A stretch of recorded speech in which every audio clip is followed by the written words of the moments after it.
You just need to have really rock stars if you demand everything and anything from them that needs to be done to get the main result, right? If you, for example...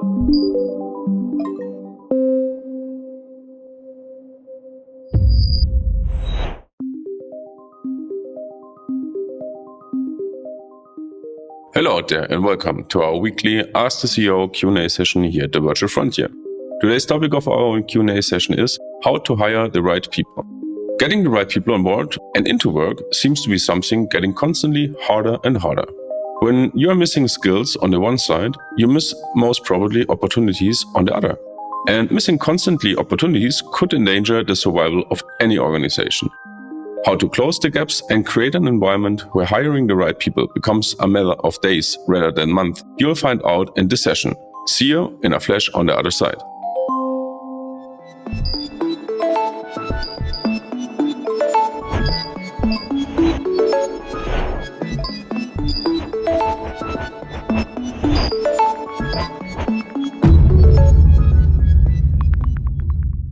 So, hello Manu, welcome to a new session here at the Virtual Frontier Ask the CEO. Is our topic today, how to hire the right people for your team, for your company. First, we have spoken in the past about finding the top talents or what you should do in the company structure, how to overcome shortages and everything. So now we want to tackle a little bit more into the topic, how to really find the right people for your team. Often it comes together with the hiring problem or finding the right talent with getting clarity about the gaps you wanted to fill. And I can see that there are many companies or people that are in the hiring process that need to fill gaps, but they're not really sure what the gaps are or have not such a clarity about it. And I would like to ask you what steps could you done or take to get more clarity on this filling gap? Yeah, that is also confirmed in a recent study by the Harvard University saying exactly this, that there are a lot of managers knowing they have too high workload and too much to do, and they just need 80 kilo of meat. So a person, male or female, doesn't matter, with some time so they can take off the work from their shoulders, but rarely they know specifically what they want. And first of all, you need to decide if you want to hire a person where you can delegate single tasks to, right? Which is a person that just executes what you delegate to. That's a typical assistant person. Or if you want to delegate ownership and accountability for a part of your business too, which could be an entire team, which could be a part of your business, for example, the sales part or the marketing part, right? So that is the first thing. You need to be clear on what do I want to delegate. And sometimes, if you want to find a person because you have too much work, sometimes it really just helps to write down which work takes how much time. And then if you have this transparency in a list, very often you see that some work is simply just there because someone asked you to do that, and it doesn't really make sense because it doesn't contribute to your goals. So in other words, it's not important. Then you can simply stop that, while other work might be a waste of your time because you don't have the skills and you don't like this kind of work. So it's better if you delegate it to someone. And if you don't have this person, then it makes sense to hire a person to delegate this kind of work to. Now, if you have a part of your business that is way behind, for example, you need to win more clients, so you need to grow your sales team or your marketing team, and you have no idea how to do it because you are a tech guy or business owner without these sales and marketing skills, then you need to hire a smart brain with experience in growing a sales department or a marketing department or both. And then you delegate ownership and accountability for the KPI, how much new sales did you close? And you let the person do and build what he or she thinks in order to achieve that goal. So these two things are the first step to get this clarity, I would say.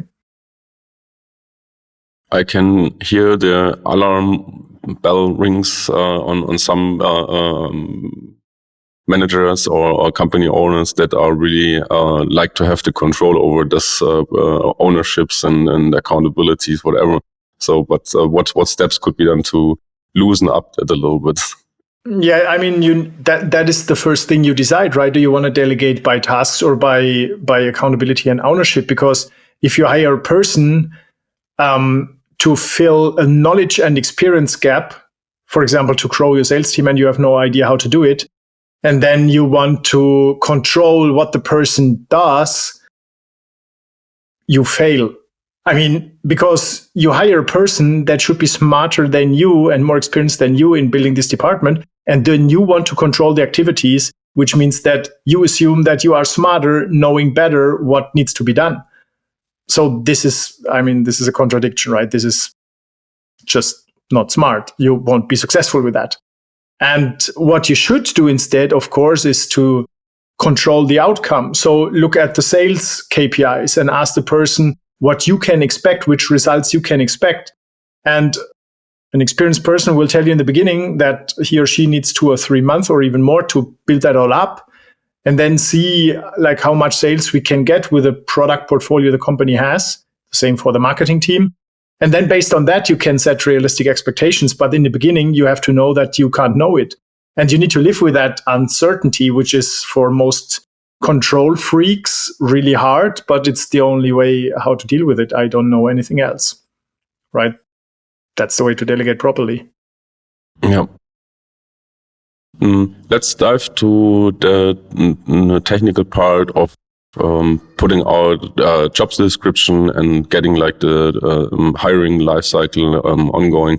So what do I need to put in my job description to scare away any top talent? To scare away any top talent. So we go into negative direction, right? So the best thing to scare most people is that you put a bunch of things they need to bring to work in your business without telling them what they should achieve and how you want to show them that they are successful and which support they get. So having all kinds of abstract expectations no one can understand and follow, this is, I would say, the right thing to never attract great talent. This is, by the way, the same thing that you want to do if you want to blow a lot of money out into any marketing platforms and don't win a single client. You want to be abstract and broad as hell to talk to anyone, but don't be specifically talking to the right people. So that's how you do it totally wrong. I think we got it. Okay. When we have done the right job description, avoiding all these things you just mentioned, how a good job description can help us to ease up the onboarding process later on. Okay, so let's go one step back and talk about what you should really put into the job description, exactly. And then we go to the onboarding. So what is a good job description? Like I said, it's like marketing, right? The headline should be the one thing that attracts the person. Typically, it's the job description, like software developer, which is okay because then the person who wants to work in a software development job knows exactly this is for me. Right? If you have abstract titles that no one understands and identifies him or herself with, then simply you don't get any traffic on that job post. So the headline. And then you should start with the purpose of the role, saying like, our business needs you in order to, and then what we want from you, grow revenues or develop a software our users love, or I don't know, whatever you want. What's the purpose of this role? Why do we need this person? By the way, that answers the question, what's your gap? A person that helps us grow sales. And if the gap is you need to have a person that can close deals, that's a different thing than building a sales department to grow sales, right?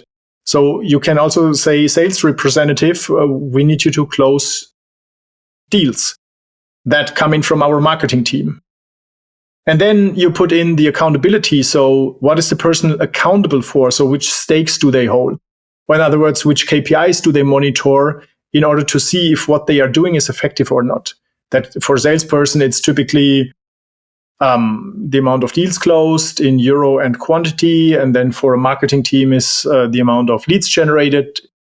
We're talking about B2B, or the amount of sales generated online if we're talking about B2C. and so on. Like if for a product owner, it's the net promoter score. So how do your users like the product you develop? So this is the accountability part. Okay. And then the responsibility, I would not put that in the job description. I would put that into the onboarding. This is the regular activities and tasks the person should do. This should be a minimum that you tell them already, because they should also decide which activities they should do in order to increase the KPIs, which are part of the accountability. Right. And then you can also put a section into, okay, what do we have for you? So what can we provide as a business? Like freedom to choose where you want, when you want, how much you want to work.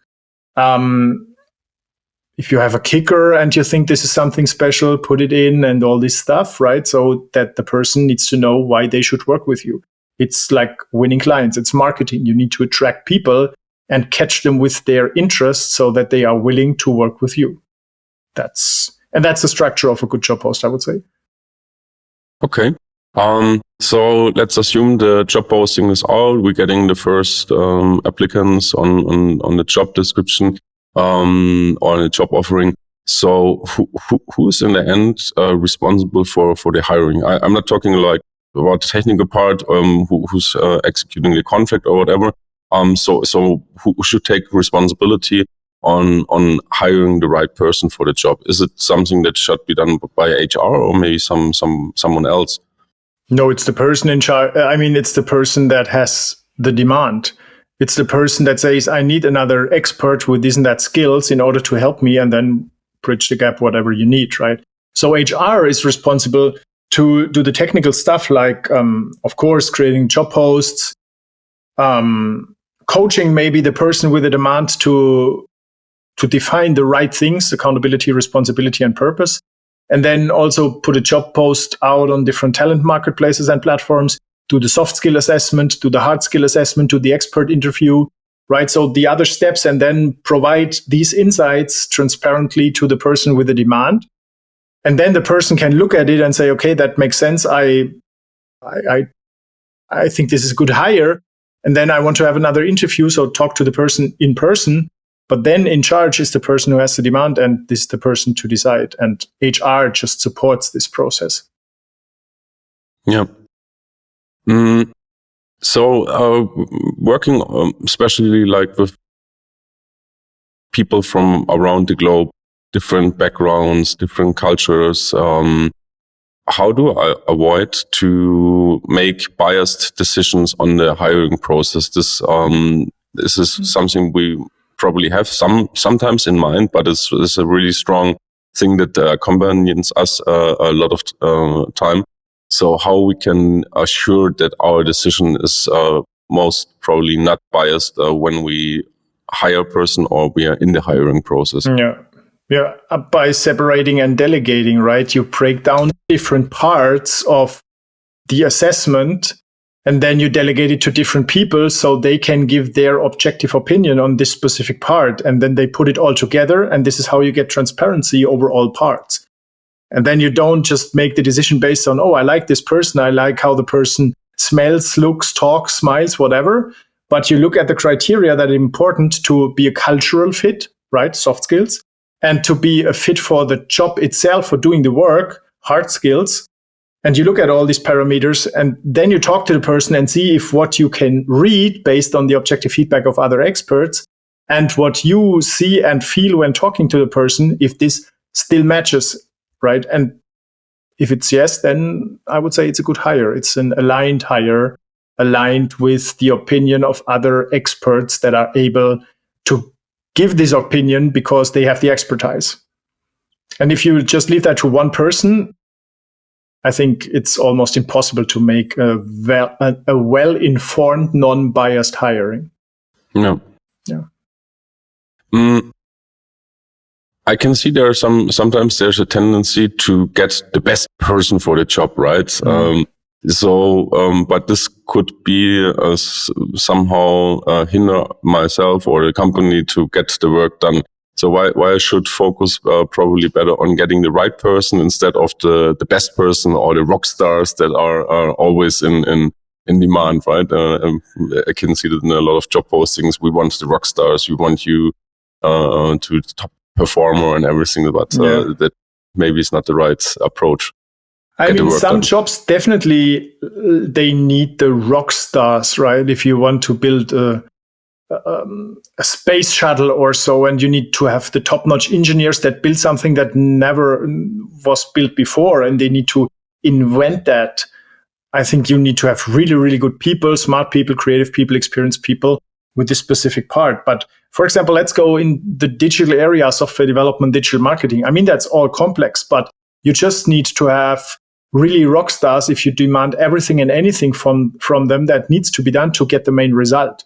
Right? If you, for example, a lot of people hire software developers, and what they really mean is they mean a person that knows software front-end and back-end development, knows how to test software properly, knows different cloud platforms to be a DevOps engineer and set up the infrastructure, also understand a little bit about user experience and UX, be a good manager, be a good communicator. So that's a hell load of, skills that rarely are combined in one person.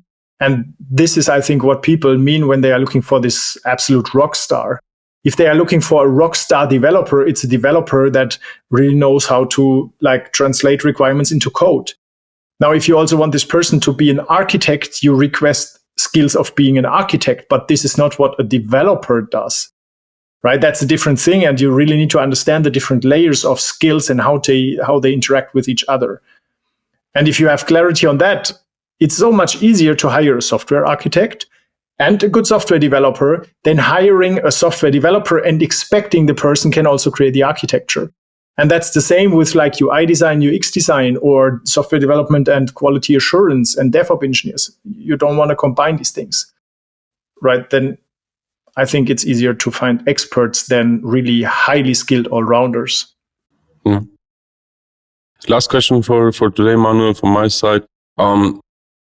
That people are getting a practical insight on how the hiring process was a couple of years ago with your company at Bright Solutions, and how the life cycle has changed, probably how much time you have spent in the past a couple of years ago to find the right talent, and how much time does it take today, and what is maybe the difference in getting the work done? Yeah, so that's definitely a big change.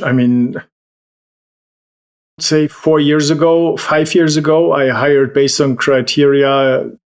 You have time and you can breathe, you are in, because it was so hard to find people that have time, right? And then I tried to hire them for at least an overlap of cultural fit, and I decided to train them on skills. So this is still how I do it, cultural fit first, and skills you can train, but they need to bring a base level of skills to be able to do the job successfully. Otherwise, they just get overwhelmed. So I'm now much more clear on which roles I need. We have clear role descriptions for really every role. We have onboardings, even automated onboardings using video trainings for every role, but you can only create this when you are clear about the role, right? And I didn't have that. So I had a lot of wrong hires. And even if I found a person, it was hard to get the person productive. And then I did try to have the person in this one job. Okay, it doesn't work. Then I try to put the person in another job. Still doesn't work. And I try to shift people to find a job for them that is a fit, but that rarely worked. And it took me 3 to 6 months to find a person to hire locally. While now today, people get crazy in our business when they are waiting for 2 weeks, right? Because they are used to get people so fast. And that's why they think, okay, 2 weeks, well, that's really long. I'm used to get people in 4 days, 10 days, but not 2 or 3 weeks. So that really changed. And also, as we separated the roles and we are more clear on accountability, responsibility per role and what the purpose of this role is, we can really hire experts with a very narrow set of skills where these people are really good at. And then our processes helps these different people collaborate properly and leads them with a leadership system to create the result the team should create. And I don't expect that from a single person. So that changed I would say everything. Awesome. Manu, any words you would like to add for our audience? If not?